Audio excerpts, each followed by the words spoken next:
Esta é uma ministração da Igreja Cristã da Família do Butantã, formando Jesus em nós. É inspiração. Semana passada a Gabriela falou sobre relacionamento família, né? Motivação, o que a família produz na nossa vida. A Lola, a Silvia aí, vocês viram os vídeos. E hoje eu queria também continuar nessa linha de relacionamento. Relacionamento produzindo um crescimento espiritual. Cada um de nós tem que querer crescer na presença de Deus. Nós cantamos aqui, acabamos de cantar, eu provei e vi o mais doce amor. Você tem que provar. Não sei em que etapa da vida espiritual você está, mas você tem que provar. Provar. Alguém pode falar assim, como eu gosto de uma carambola. Ontem nós estávamos discutindo lá, o que tinha mais vitamina C. Acerola. Como eu gosto da acerola? Não sei quantos já comeram uma acerola. Ah, é azedo. Parece um...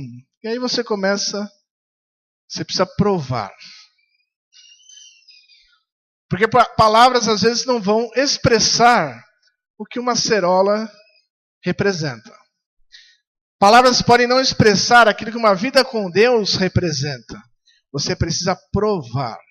Por isso nós cantamos aqui, eu provei e vi o mais doce amor. Então você precisa ter um relacionamento com Deus, provar esse relacionamento com Deus e experimentar o amor dele na sua vida.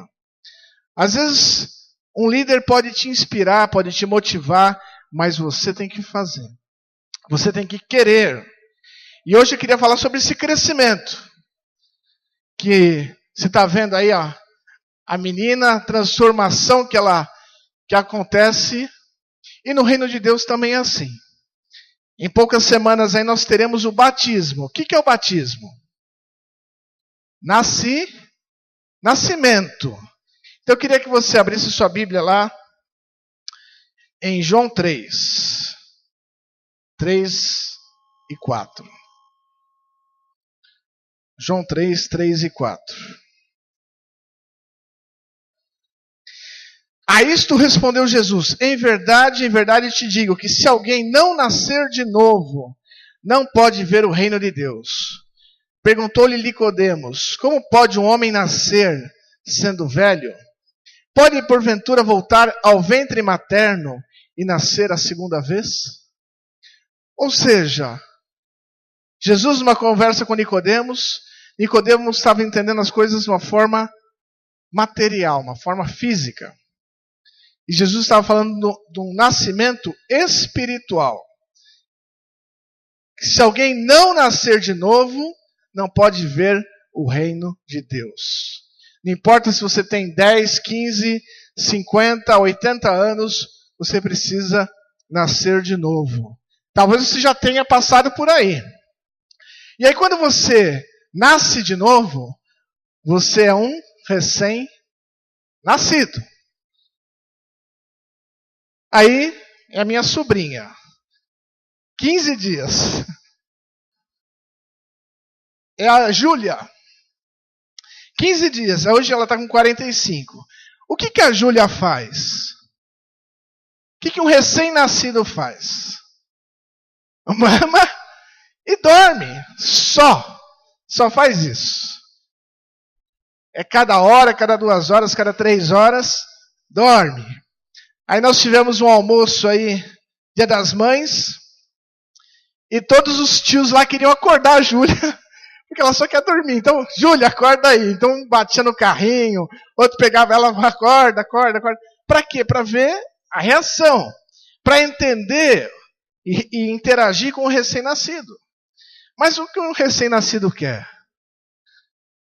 Quer dormir e quer comer. Se você é um cristão e acabou de ser batizado, você é um recém-nascido.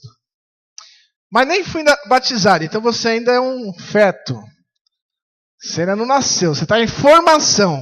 Quando você está fazendo o JEP, você está sendo formado ali para nascer no reino de Deus. Então eu queria falar hoje um pouquinho sobre essa transformação de um recém-nascido. Agora, quem cuida de um recém-nascido? O pai e a mãe. Mais a mãe do que o pai, certo? Na maioria das vezes, é mais a mãe do que o pai que está ali amamentando, cuidando, dando banho, trocando. O recém-nascido precisa dessa proteção e desse cuidado. No reino espiritual, quando a pessoa nasce de novo, ela também precisa desse cuidado. Também precisa de alguém que vai lá e troque as fraldas. Ih, você fez sujeira aqui, deixa eu trocar sua fralda, te limpar, passar aquele lencinho umedecido. Na época do Gabriel não tinha isso, coitadinha. Hoje tem lencinho umedecido, passa lá, hipoglós, o que mais? Cuidado do recém-nascido. Olha o que Pedro diz aqui. 1 Pedro 2,2. Desejai ardentemente como crianças recém-nascidas o genuíno leite espiritual, para que por ele vos seja dado crescimento para a salvação. Ou seja, o recém-nascido tem que se alimentar. Tem que ser, mais do que se alimentar, ele tem que ser alimentado. Mas ele precisa querer. Como eu falei aqui no começo, eu provei e vi. Eu tenho que querer isso aí. E quem que faz isso? Os pais. Gálatas 4,19. Meus filhos, por quem de novo sofro as dores de parto, até ser Cristo formado em vós. Então Gálatas está dizendo aqui, olha, eu estou sofrendo uma dor de parto até que Cristo seja formado. Dor de parto, até o recém-nascido nascer, até a criança nascer. Depois dessa parte, ele acabou de nascer, ele vai fazer o quê? Crescer. Pelo menos espera-se que uma criança cresça. Infância, adolescência. 1 Coríntios 3,13. Eu, porém, irmãos, não vos pude falar como espirituais, e sim como a carnais, como a crianças em Cristo. Leite vos dei a beber, não vos dei alimento sólido, porque ainda não podíeis suportá-lo. Nem ainda agora podeis, porque ainda sois carnais.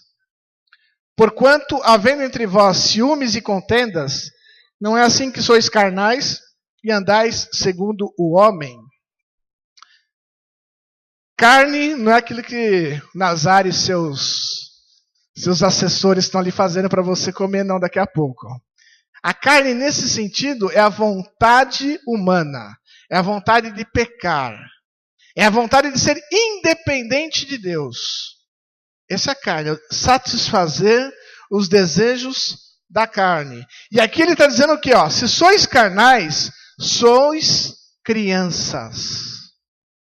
Se o seu desejo é a carne, é fazer a sua vontade, é pecar, é ter os prazeres desse mundo, você é criança. Então aí você pode falar, puxa, acabei de nascer, espera que seja criança, né? Você nasceu aqui no reino de Deus, foi batizado, e aí você é criança. Então espera-se atitudes carnais. Mas essa atitude ela não está ligada ao tempo de conversão. Porque você tem pessoas de 20 anos de evangelho, 15 ou 10, sei lá quanto, que continua sendo carnal. Se você é carnal, você é criança. Espiritualmente falando. Eu não sei quanto tempo você tem de conversão aí. Não sei se nós também tem alguma... Que nem os cachorrinhos, né? Que 2 anos para um cachorro é como se fosse 14. Multiplica por 7.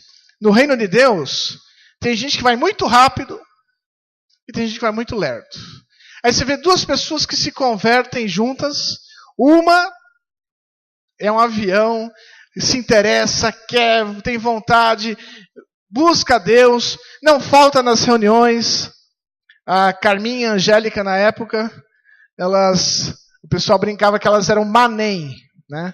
Porque toda reunião Vocês vão? Mas nem, quer dizer, vamos em todas, vamos nas vigílias, vamos nas reuniões, vamos nos grupos familiares. Aí teve um crescimento espiritual. E aí quando você começa a crescer, você começa a ser menos carnal. Então quando você é carnal, você é criança. E olha o que diz aqui em Hebreus 5. Pois com efeito, quando devíeis ser mestres, atendendo ao tempo decorrido, tendes novamente necessidade de alguém vos ensine de novo quais são os princípios elementares dos oráculos de Deus. Assim vos tornastes como necessitados de leite, e não de alimento sólido. Ora, todo aquele que se alimenta de leite é inexperiente na palavra da justiça, porque é criança. Ou seja, você já deveria ser adulto, você deveria ser mestre. E o que você faz? Tem que ser alimentado de novo. Tem que pegar alguém de novo lá, falar, puxa, você, com tanto tempo de casa, continua errando, continua pecando no mesmo problema, continua com a mesma dificuldade, fizeram vários cursos, não adiantou, volta de novo. Às vezes até alguém mais novo de casa, vamos colocar assim, tem que te alimentar de novo, porque, puxa, você está sempre voltando para os mesmos problemas. Então aqui Hebreus diz assim, você já devia ser mestre. Pelo tempo de casa, você já devia ser mestre. E quantas pessoas a gente vê aqui? Porque ela é inexperiente. Inexperiente na palavra. Inexperiente significa sem experiência. Às vezes você fez um curso lá, técnico, mas é inexperiente. Fiz, sei lá, qualquer curso, engenharia. Mas é inexperiente. Trabalhou em algum lugar? Não. Não tem experiência. Precisa fazer um estágio. Você é inexperiente na palavra, porque está sempre voltando para as mesmas coisas, para os mesmos problemas. Quando você tem um relacionamento com Deus, quando você tem uma vida com Deus, você começa a crescer. E essa adolescência, essa infância espiritual, é uma fase de imaturidade. A adolescência é uma fase de transformação, de transição. E ali você tem transformações, falando agora fisicamente, o adolescente tem transformações físicas, passa por transformações hormonais, as mocinhas começam a ser mocinhas cada vez mais cedo, os meninos começam a engrossar a barba, começam a engrossar a voz, começam a ter barba, começam a ter pelo, são transformações hormonais. E no reino de Deus também. Há um período de transformação. Quanto tempo dura? Depende da sua vontade. Efésios 4, 13 e 14 diz assim: até que todos cheguemos à unidade da fé e do pleno conhecimento do Filho de Deus, ao estado de homem feito, à medida da estatura da plenitude de Cristo, para que não sejamos mais meninos, inconstantes, levados ao redor por todo o ventre de doutrina, pela fraudulência dos homens, pela astúcia tendente à maquinação do erro. O menino, ele é levado por ventre de doutrina pelos homens. Aí a pessoa vê um pregador na televisão, fala, nossa, é isso que tem que fazer agora, então é alguma coisa ungida lá que eles fazem, sei lá, o lenço ungido, a Bíblia ungida, a água ungida. Nossa, isso mesmo, isso que estava faltando na minha vida. Menino. Ele não discerne. Ele está agitado. Aí ele vê um, aí vê no outro dia outro. Fala, não, é isso que estava faltando. Você precisa ter perto de você alguém que fala, opa, meu amigo, o que você está aprendendo não é isso. Opa, bota a bola no chão aí e vamos resolver essa situação. Vou te esclarecer o que a Bíblia diz. Então, essas inconstâncias, elas são próprias da adolescência. Você vê muito crente, muito cristão que vai, depois vem, depois fica um tempão sem aparecer, depois, agora é Deus, não sei o quê, de repente na semana que vem já não já não vem, já está desanimado, já não quer vir, já teve um problema com algum irmão. Adolescência. Imaturidade. O que o adolescente quer e que precisa é de uma aceitação, apoio.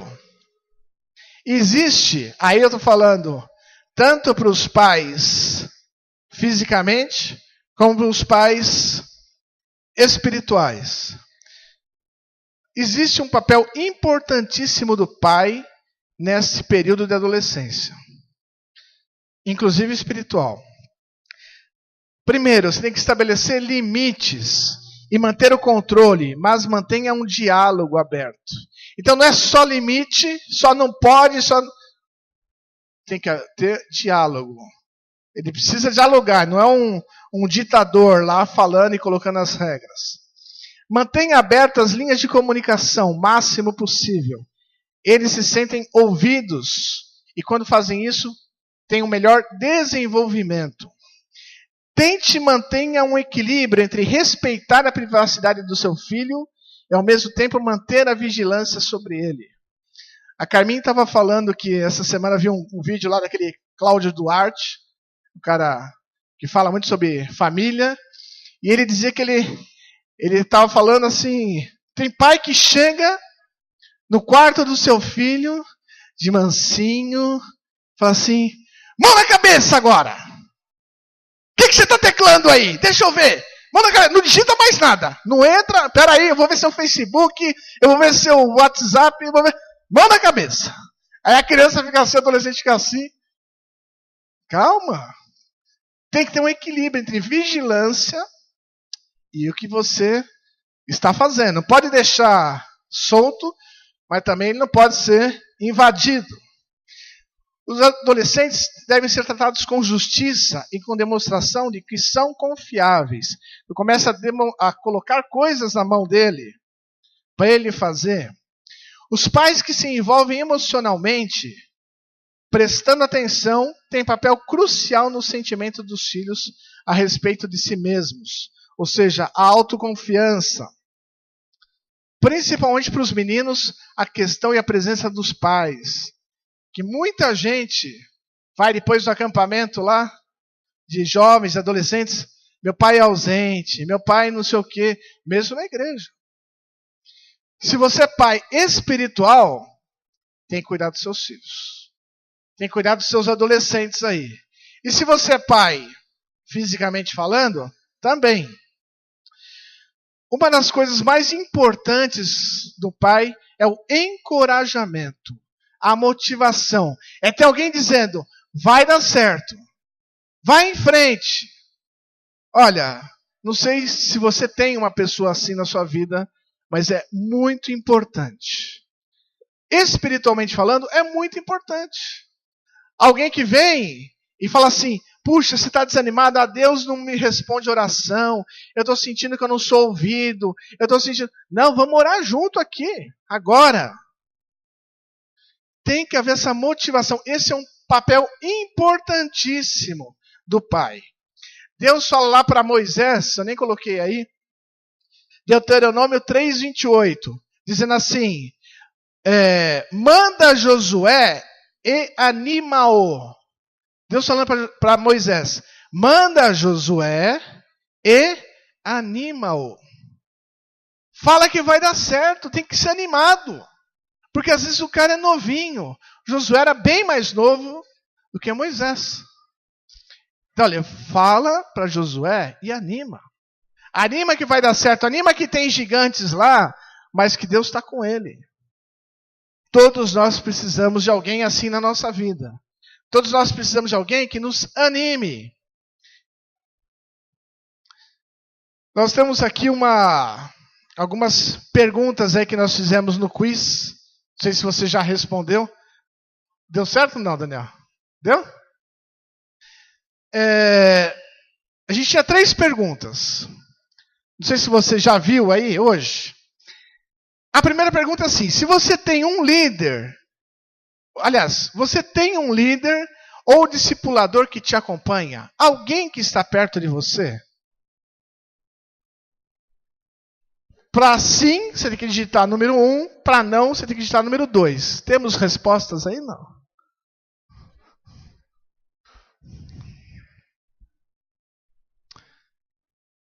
Se você acha importante ter, por que não tem? Se você gostaria de ter alguém te motivando, o que aconteceu? Olha lá, temos 13 respostas, 13 dizendo sim, eu estou sendo acompanhado, eu estou sendo discipulado, eu tenho um líder que está ali olhando para mim. Nosso modelo de igreja é diferente de alguns modelos, onde, por exemplo, vão milhares de pessoas, sei lá, vão 2.000 pessoas, você senta do lado de um hoje, semana que vem você não sabe quem é, ninguém te conhece, você vai esse domingo, se você faltar no domingo que vem também, ninguém percebeu. Nosso modelo de igreja é igreja cristã da família. Nós estamos falando sobre relacionamentos, ou seja, existem relacionamentos que devem acontecer aqui. Se você falta, alguém tem que, opa, o que aconteceu? Os meninos que eu acompanho lá sabem. Opa, domingo ele não veio, na segunda-feira já tem. O que aconteceu? Tá tudo bem. Às vezes no domingo à noite mesmo. Senti sua falta, tá com algum problema. A pessoa precisa ser motivada. Precisa ser animada. A segunda pergunta é assim: quantas vezes por mês você encontra ou conversa com o seu líder? Então vamos lá. Respostas. 1 ou menos. 2 vezes por mês, 2 pessoas. Toda semana tem 4 pessoas. Não tem uma frequência regular, 1 vez. Ou seja, assim, se tiver um problema, é o discipulador bombeiro. Se estiver pegando fogo, ele vem aqui e apaga o fogo. Isso não é muito bom. A gente deve fazer um trabalho preventivo, certo? Não vou esperar o casal estar separando para ir lá e falar assim, opa, o que está acontecendo aqui? Eu quero resolver o problema antes. As pessoas precisam desse acompanhamento, ele é importante. No desenvolvimento, no crescimento espiritual. Nós não falamos ali que o recém-nascido precisa ter a fralda trocada? É a mesma coisa. Alguém precisa estar trocando sua fralda, alguns mais, outros menos. Alguém precisa estar te dando leite, ou alguém já precisa estar preparando ali um arroz e feijão, uma carninha, para você comer. O alimento. Tem um vídeo aqui que a gente queria passar um testemunho aqui do Rodrigo.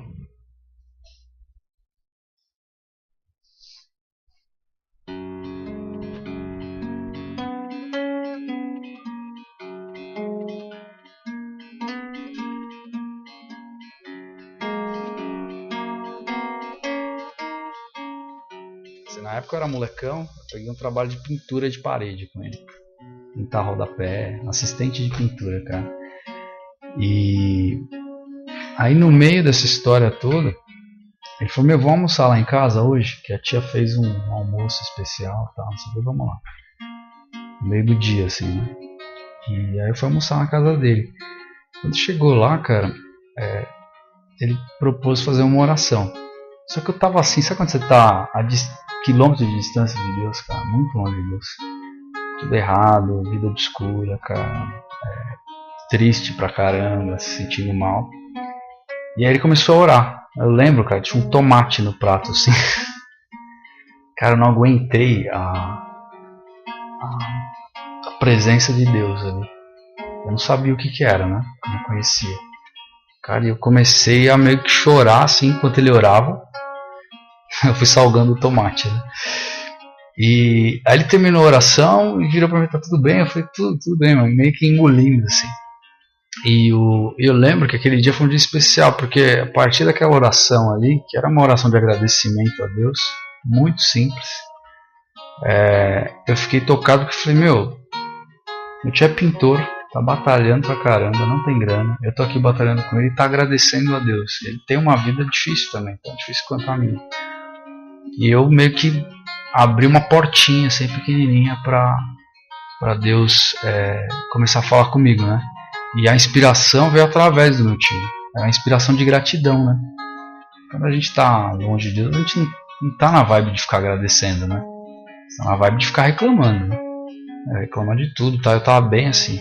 Quando ele começou a agradecer ali, acho que só o fato dele expressar isso a Deus, aquilo tem um impacto na minha vida imediato, assim.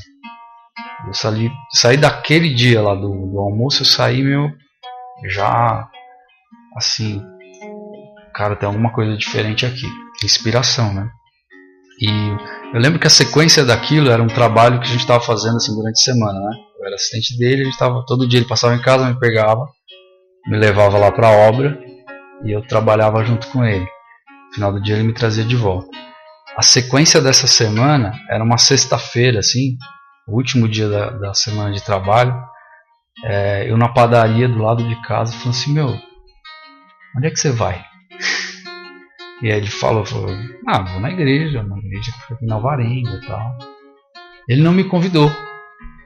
E aí a gente continuou conversando, tava comendo misto, assim, e tal. Eu falei, eu posso ir lá com você, tio? E ele me levou na igreja pela primeira vez. Então, inspiração de gratidão, acho que foi uma coisa que veio através do meu tio, né, e mexeu comigo naquele momento. Acho que é uma história assim, hoje toda vez que eu abraço meu tio e a gente fala sobre Deus e tal, 20 anos depois, eu lembro desse momento, assim, sabe?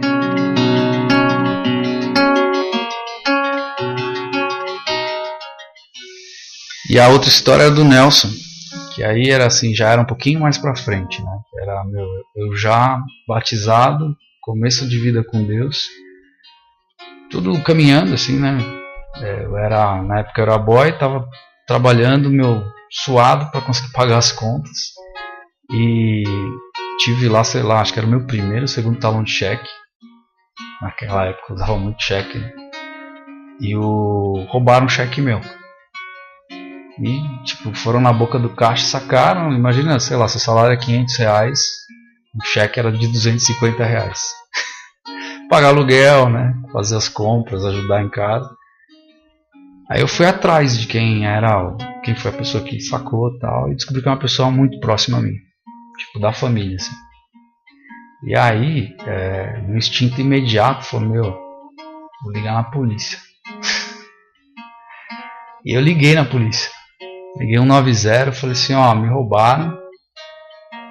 E foi dentro da minha casa, eu já tenho o nome da pessoa, tudo, já tenho a comprovação de quem é, agora eu quero saber como é que eu faço. E o cara do outro lado da linha era soldado, né, provavelmente da polícia, eu falei assim, é o seguinte, vai pra delegacia agora, você já tem todas as informações do banco? Eu falei, já tenho tudo, já faz o boletim de ocorrência, a gente vai expedir mandato, o que quer que seja, pra averiguação, né. Aí legal, passou isso, eu liguei pro Nelson. Falei, aí, né, vou ligar pro Nelson. O Nelson era pastor, falei, vamos conversar, né. Aí eu falei pro Nelson a história. O Nelson me vira, eu tava num orelhão, na época não era nem celular. Ele me vira do outro lado ali e fala assim, então, eu tô assim, vamos orar? Aí eu falei, vamos, aí oramos. Aí ele falou assim, eu tô sentindo de Deus que é pra você perdoar. Eu fiquei tão indignado na época, assim, no momento ali, né. Eu falei, mas pastor, ele me roubou, né? O Nelson, ele me roubou, né? Não era pastor, né? Ele falou, não, mas Rodrigo, tô sentindo de Deus que é pra você perdoar, pessoal. E ali, eu recebi uma informação nova, né? O meu modus operandi era, eu sei o que eu tenho que fazer. Ligo na polícia, pego esse safado, né? E a coisa tá resolvida. E a informação nova que entrou é a informação do reino. Aí eu desliguei o telefone e entrei no ônibus. E no ônibus, Jesus falou comigo fortemente assim naquele dia. Assim, lembra que eu te perdoei. E aquilo para mim foi um baque de Deus, do bem. Então é a inspiração para perdoar, né? O Nelson ali foi um agente de Deus para falar, perdoa. Perdoar é do reino de Deus. E Jesus foi falando no ônibus o quanto ele tinha me perdoado. Aquilo chacoalhou minha vida. Chacoalhou minha vida. E Deus fez de um jeito que assim, cheguei em casa, a pessoa estava em casa. Encontrei na cozinha. Assim. E eu já estava com a experiência, né? Saí do ônibus, chocado pelas coisas de Deus ali, inspirado por aquilo que era perdão. Que eu entendi, falei, Deus me perdoou. Na mesma medida, isso que aconteceu é muito pequeno. E eu cheguei na cozinha de casa e conversei com a pessoa assim, falei assim, tá tudo certo, cara, eu entendi o que aconteceu, não tá certo o que aconteceu, mas eu te perdoo, você não me deve nada. E depois de um tempo a gente conversou, inclusive, né, porque é uma pessoa que teve contato com algumas coisas de Deus também, mas não teve discernimento de Deus, e eu falei, Deus me perdoou muito, cara, então aquilo lá é muito pequeno, e foi uma cura, né. Então acho que é parte através da inspiração. O que o Nelson fez naquele dia me inspirou. Inspirou contrariadamente no começo, né? E porque eu tivesse uma experiência com Deus. Então foi lembrando de uma história assim que mexeu muito comigo e me mudou, né? A partir daquele momento você pega outro caminho, né? Caminho com Deus, fala assim, não, Deus perdoa. Para eu acreditar que Deus perdoa, ser perdoado e ter a capacidade de perdoar.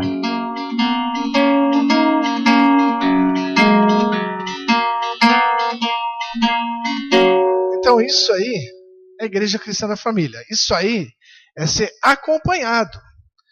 Nós precisamos de gente assim. Gente que nos acompanhe, e depois o Rodrigo acompanha jovens hoje, pessoas. Que acontece? Ele faz a mesma coisa. Ou seja, ele já cresceu, você viu lá o testemunho, recém-nascido, cresceu, e aí tá atingindo as pessoas. Nós realmente precisamos crescer. E precisamos, às vezes, ter gente do nosso lado que nos motive, nos inspire. Tem a imagem do Bernardinho. O Bernardinho é um cara que você pode não gostar dele, mas é um cara que motiva ali. Ele não entra na quadra efetivamente, ele não joga lá, não dá o peixinho mais, ele não dá a manchete, mas ele está ali, sempre você vê as veias do cara aqui, às vezes ele gritando ali do lado. E eles sabem motivar uma pessoa. Não vou nem falar a quantidade de títulos que ele tem aí, porque é campeão sul-americano, pan-americano, vôlei, vice-campeão mundial, campeão mundial, bronze na Olimpíada. Tem um monte. Como técnico. Qual o nosso papel como cristão? Como líder, às vezes, ser o técnico. Você não vai entrar na quadra, mas você vai falar, vai lá, vai lá. Vai lá que vai dar certo. Ele precisa instruir, motivar seus jogadores. Você está motivando alguém? Você está motivando alguém a estar mais perto de Deus? Você está inspirando alguém a estar mais perto de Deus? Como nós falamos aqui 2 semanas atrás sobre o Mário. Inspirador. Motivador. Existem pessoas que te jogam para baixo. Às vezes querem te ver. Esse negócio de igreja aí, não está dando certo sua vida está uma droga. Sai fora disso. Desde que você começou a ir para a igreja, a coisa só piorou. Existem outros que falam assim, vai, Deus é contigo, cara. Deus é contigo, vai dar certo. Você imagina Paulo falando para Timóteo. Timóteo era um jovem. Estão falando sobre juventude já. Não tinha muita experiência, mas tinha vontade. E Paulo considerava Timóteo como filho na fé.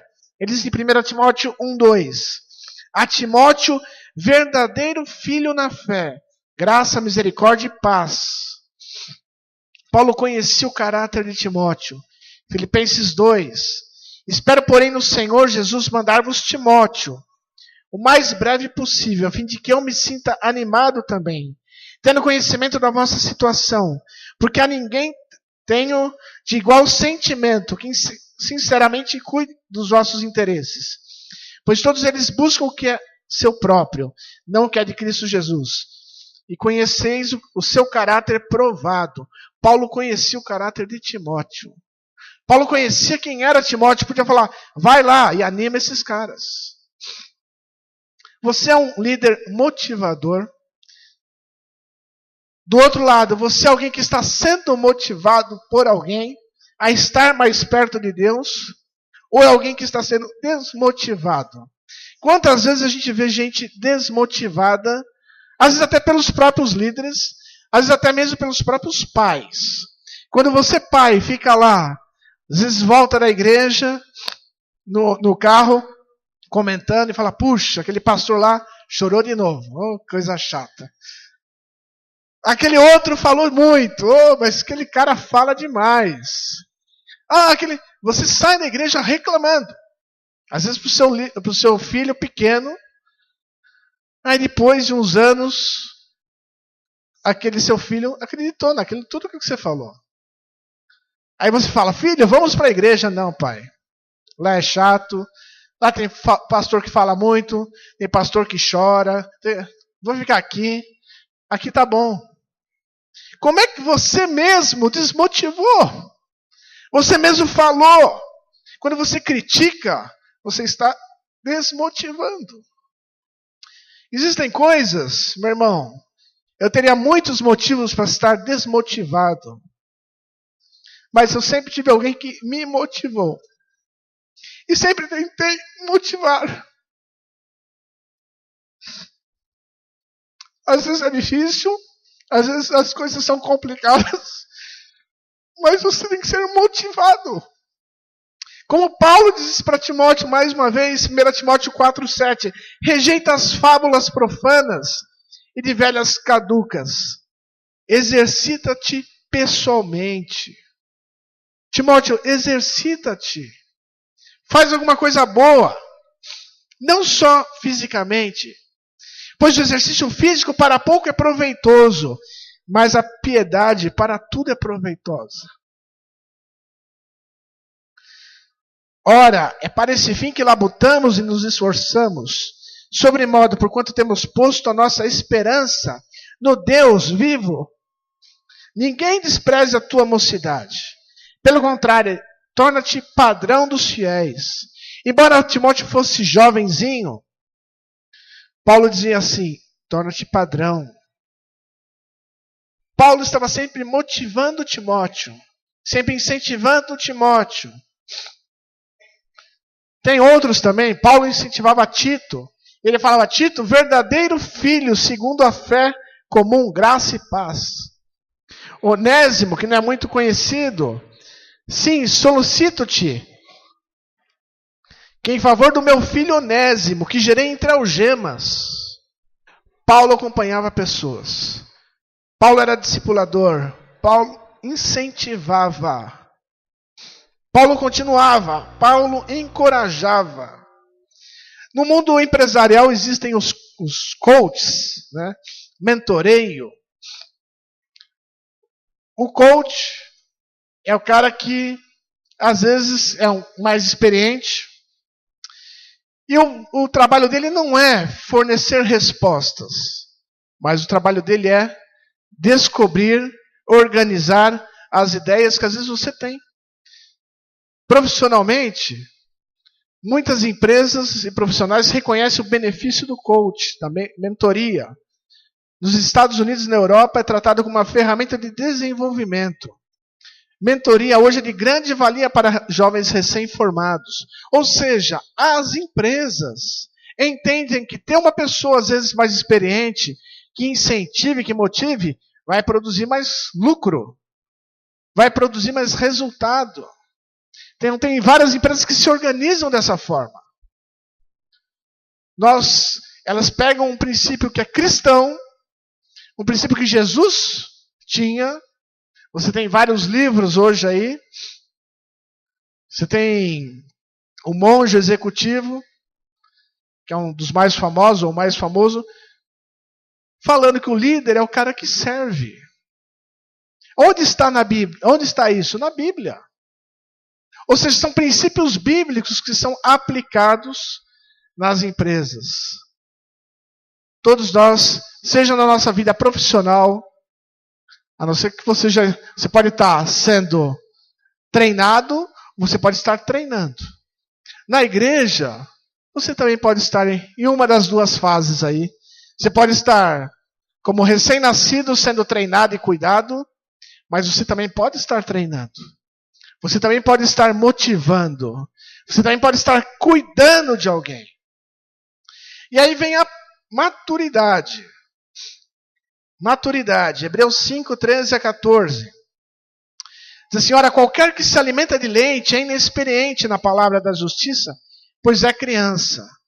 Mas o alimento sólido é para os adultos, os quais têm pela prática as faculdades exercitadas, para discernir tanto o bem como o mal. Você lembra de Samuel? Deus chamou Samuel. Samuel. E ele falou, olha, profeta, você está me chamando? Até que o profeta falou, não, olha, quando você ouvir a terceira vez, fala Deus, porque teu servo ouve. Samuel tinha ouvidos, mas não discernia. Não entendia que era Deus falando. Às vezes você pode estar ouvindo a palavra, mas não está discernindo, não está entendendo nada. Puxa, nós estamos estudando lá, nossa pequena família, Hebreus. O livro que às vezes é complicado. Lê Hebreus. Puxa, não discerni, não entendi nada disso aqui. Então está muito complicado. Às vezes tem que ter alguém mais velho falando, olha, vou te explicar aqui como é que é. E isso aí não é só teoria, isso é prática. Está dizendo aqui no versículo 14. Mas o alimento sólido é para os adultos, os quais têm pela prática, não é uma teoria só, mas é uma experiência com Deus, as faculdades exercitadas para discernir o bem e o mal. Na NVI está escrito assim, o alimento sólido é para os adultos, os quais, pelo exercício constante, tornaram-se aptos para discernir o bem como o mal. Na corrigida, diz assim, mas o mantimento sólido é para os perfeitos, os quais, em razão do costume, têm os sentidos exercitados para discernir o bem e o mal. Ou seja, às vezes a gente está numa situação e a gente não discerne bem. A gente não entende bem o que é para fazer. E às vezes você está no meio do redemoinho ali, e tem alguém de fora olhando e fala, puxa, o redemoinho está vindo na sua direção, meu amigo. Vai para a direita. Por mais maduro que você seja, às vezes você precisa se aconselhar. Às vezes não, eu diria até sempre. Eu posso dizer aqui que talvez seja um dos mais velhinhos, não de idade, porque tem muito mais gente Nazário mais velho que eu, bem mais velho. Muito mais gente mais velha que eu, mas como cristão, eu tenho 33 anos de batismo. 34. Batismo.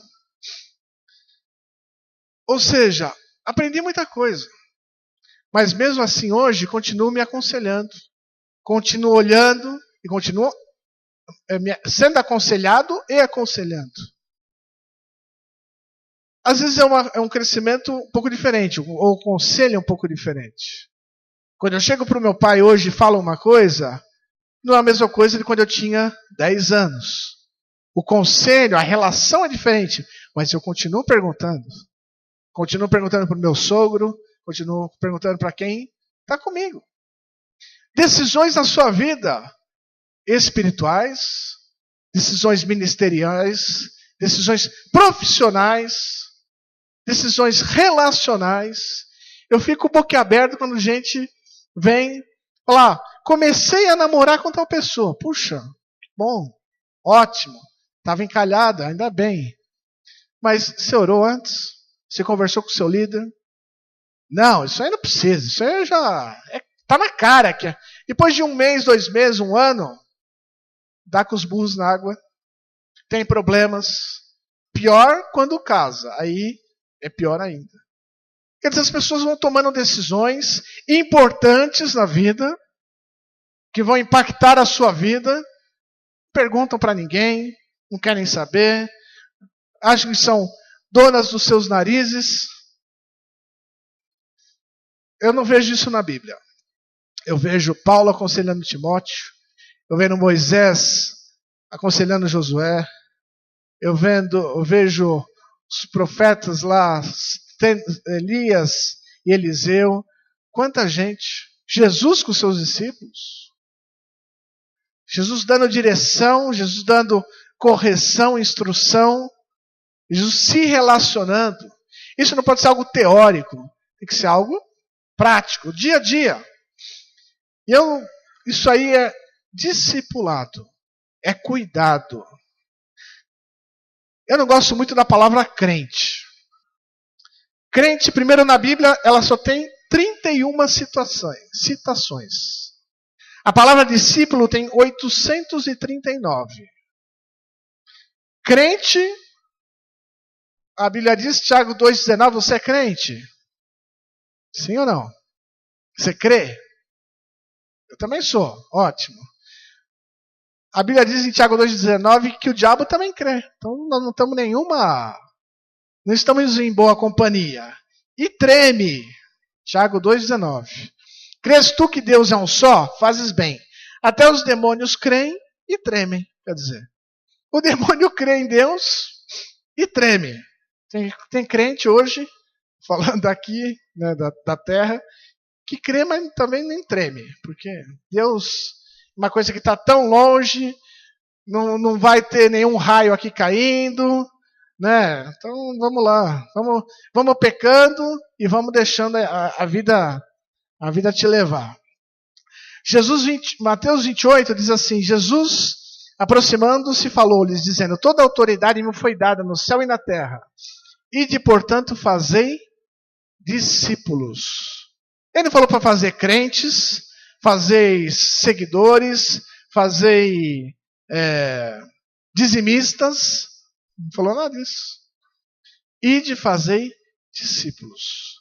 Quando você pega uma pessoa, dá um JEP para uma pessoa, essa pessoa é recém-nascida, e depois você tem a oportunidade de cuidar dessa pessoa e ver o crescimento dela, você está discipulando. Você está cuidando. Não é uma opção. Formar é o caráter de Cristo. O discipulado é muito mais do que um estudo bíblico, uma teoria.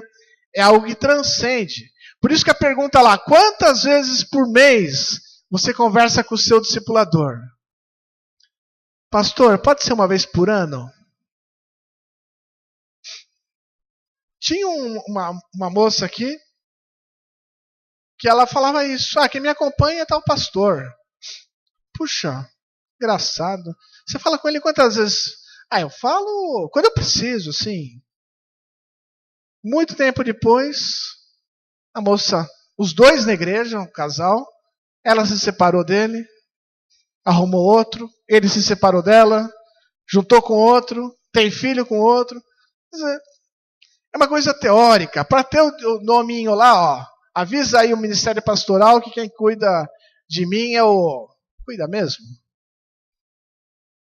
Jesus cuidava de 12. Tem gente aí que consegue cuidar de 50. Não sei como. Acho que está melhor que Jesus, talvez. Cuidado, assim, colocar um nome lá, meu amigo, isso não é cuidado. Isso não é cuidado. Cuidado é relacionar a vida. Vamos ver os próximos passos. Isso é discipulado. Não é sentar, abrir a Bíblia e dar um monte de versículo lá para o cara decorar. Às vezes precisa. Mas discipulado é relacionamento. Lucas 6,40. O discípulo não está acima do seu mestre. Todo aquele, porém, que for bem instruído será como seu mestre. O discípulo não está acima do seu mestre. Mas aquele que for bem instruído será como seu mestre. Ninguém pode dar aquilo que não recebe. Eu não posso dar uma comida que eu não tenha recebido já. Espiritualmente falando.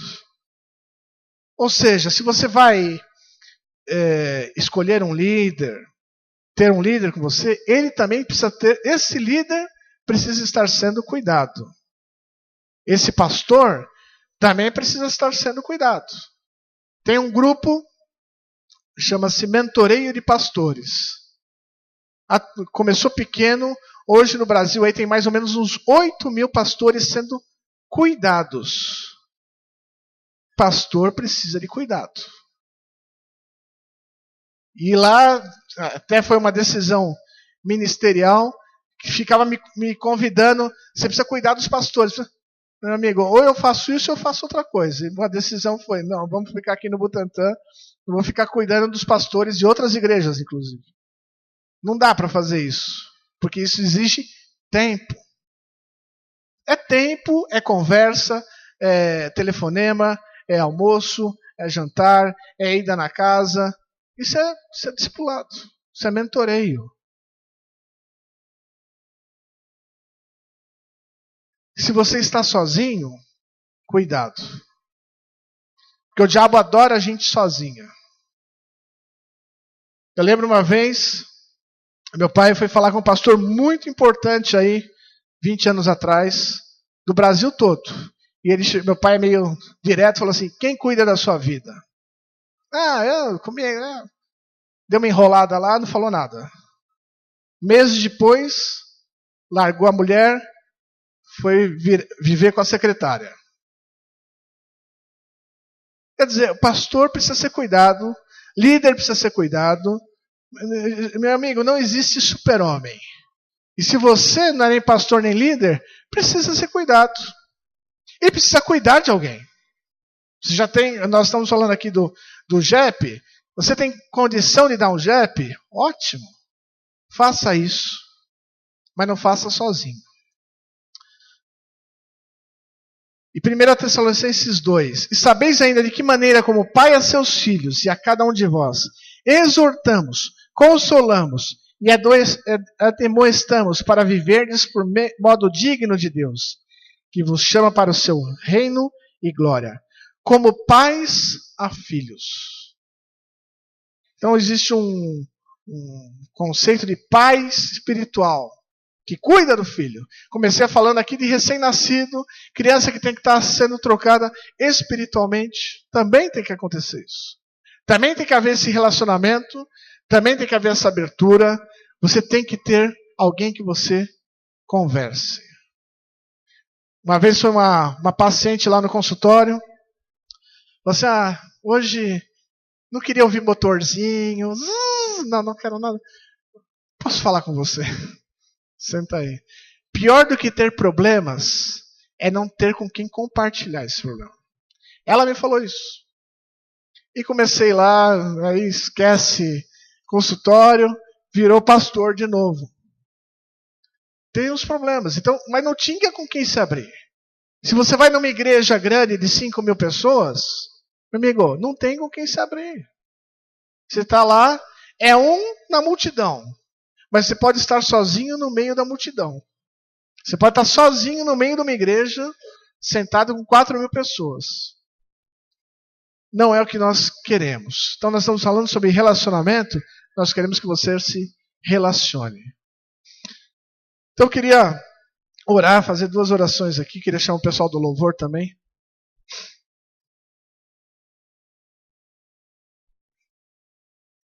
Na verdade, 3 orações. Não são 3 corações, não. 3 orações. A primeira, se você está se sentindo sozinho, nós queremos te ajudar.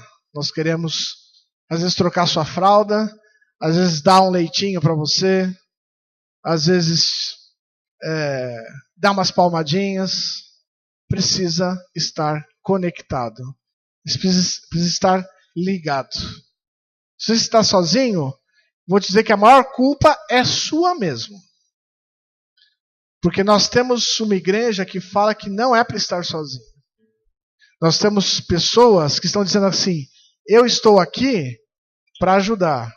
Se você está sozinho, também ninguém vai te forçar a estar ligado em ninguém. Mas a nossa ênfase é, não esteja sozinho, esteja ligado, esteja conectado.